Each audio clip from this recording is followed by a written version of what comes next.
The king, finding himself seated in the carriage, where he could neither speak to me nor be spoken to without witness, kept a profound silence.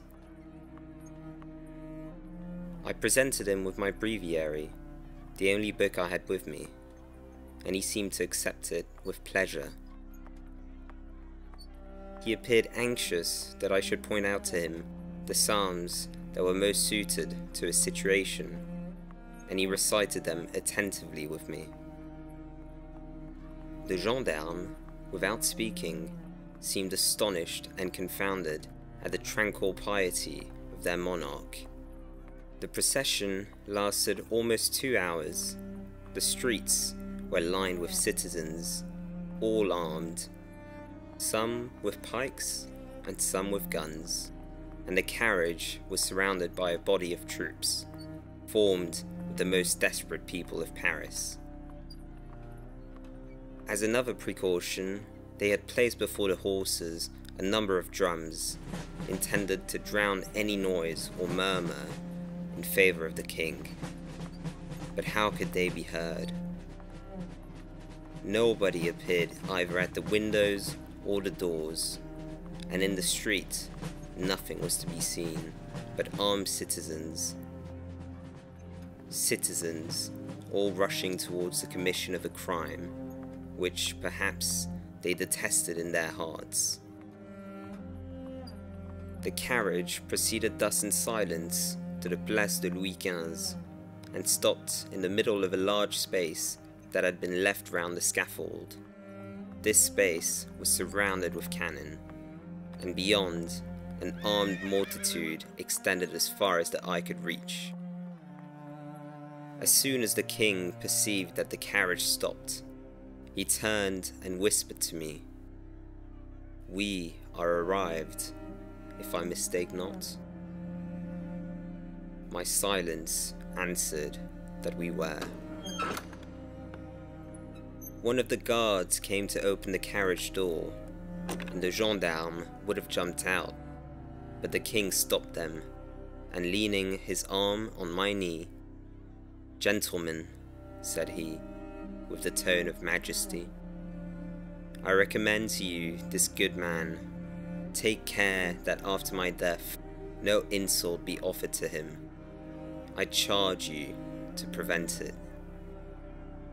And as soon as the king had left the carriage, 3 guards surrounded him, and would have taken off his clothes, but he repulsed them with haughtiness.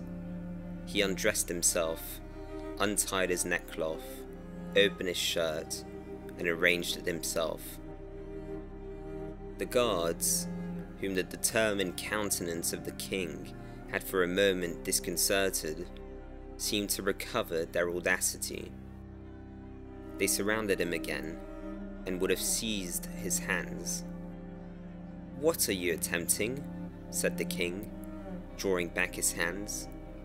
"To bind you," answered the wretches. "To bind me," said the king, with an indignant air. "No, I shall never consent to that. Do what you have been ordered, but you shall never bind me."